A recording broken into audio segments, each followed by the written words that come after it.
আর কে kitchen থেকে আপনাদের সবাইকে স্বাগত জানিয়ে আজকে আবার একটি রেসিপি নিয়ে আসছি, ক্যাপসিকাম আলুর ঝাল। তো প্রথমে কড়াইতে আমি তেল দিয়ে দিলাম। এখন 3টে আলু বড় বড় সাইজের এভাবে টুকরো টুকরো কেটে নিয়ে ধুয়ে নিয়েছি। এখন এগুলোকে একটু ভেজে নিব।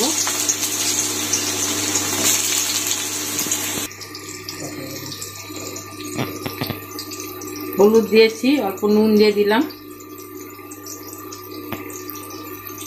এখন আলুগুলোকে ভালো করে লাল লাল করে ভেজে নিব।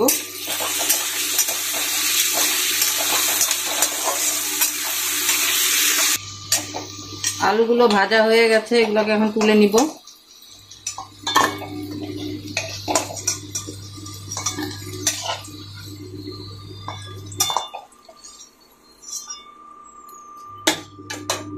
এখন এই তেলে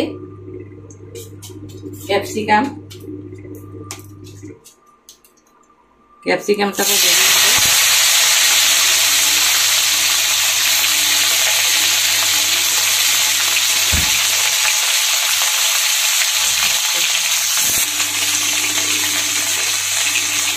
ক্যাপসিকামের সাথে পেঁয়াজগুলো দিয়ে দিলাম, বড় বড় করে টুকরো করে রেখেছিলাম, এই পেঁয়াজগুলো দিয়ে দিলাম। এখন একসাথে এটাকে ভেজে তুলে নিব।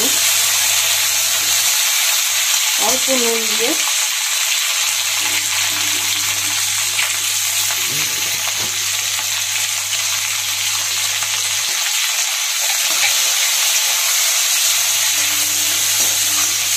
বেশি না, হালকা ভাজলেই হয়ে যাবে।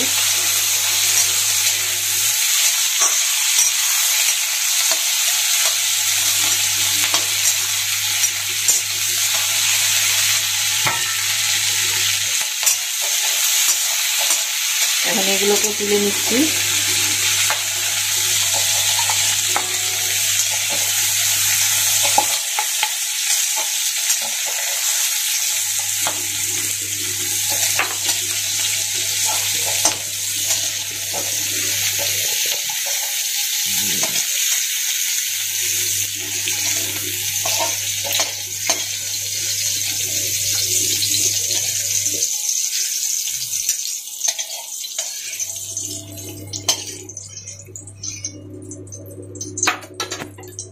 এখন এই তেলের মধ্যে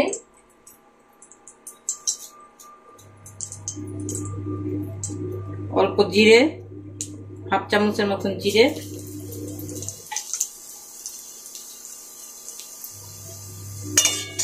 একটু নেড়ে এর মধ্যে পেঁয়াজ কুচি, 2টো পেঁয়াজ কুচিয়ে রেখেছিলাম, সেই পেঁয়াজ কুচিটা দিয়ে দিলাম।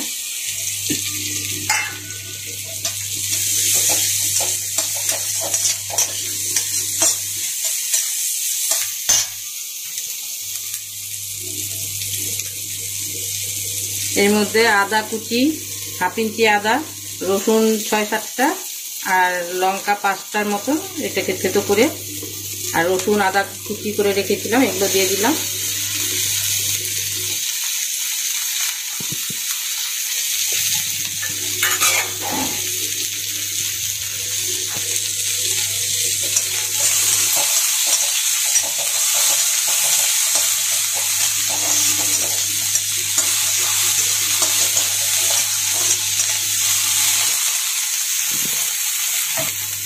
একটা টমেটো এটাকে গ্রেট করে নিয়েছি, আর দিয়ে দিলাম।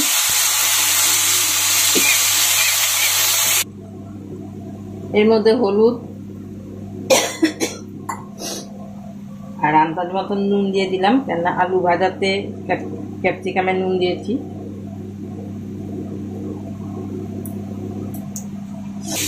এখন এর মধ্যে আলু ভেজে রেখেছিলাম, এটা দিয়ে দিলাম। দিয়ে মশলার সাথে ভালো করে কষিয়ে নিতে হবে। সামান্য একটু জল দিয়ে দিলাম।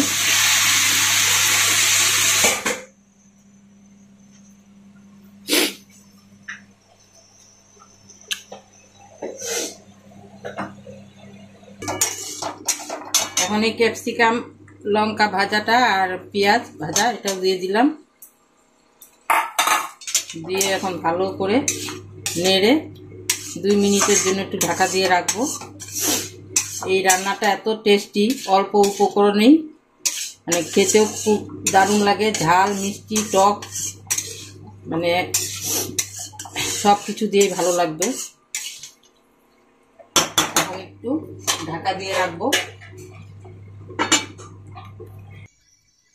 2 মিনিট পরে ফিরে আসলাম।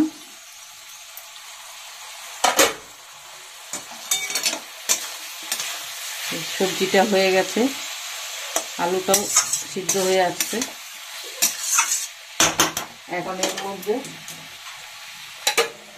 ভেজে রাখা গুঁড়ো মশলা, এলাচ 3টে, দারচিনি 1 টুকরো আর জিরে গুঁড়ো, এটাকে শুকনো কলায় ভেজে গুঁড়ো করে নিয়েছিলাম।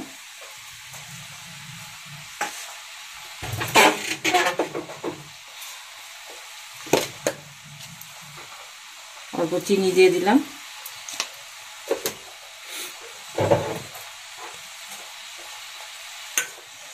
নেড়ে উপর দিয়ে ধনেপাতা দিয়ে,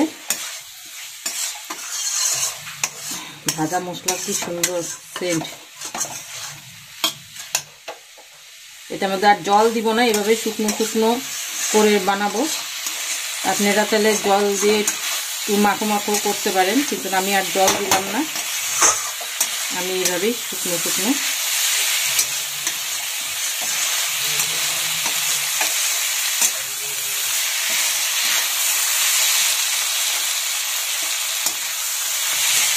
উপর দিয়ে ধনেপাতা দিয়ে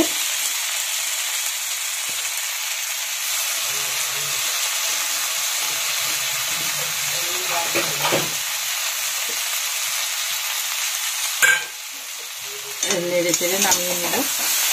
এইভাবে বানাবেন, ভালোই লাগবে। আর কমেন্ট করে জানাবেন কেমন হলো, আর একটা লাইক দিয়ে দিবেন। রান্না কমপ্লিট, এখানে আজকে শেষ করলাম। এই যে আমার রান্না হয়ে গেছে, কালারটাও সুন্দর এসছে। এইভাবে বানাবেন, বানায় খেয়ে কমেন্টে জানাবেন।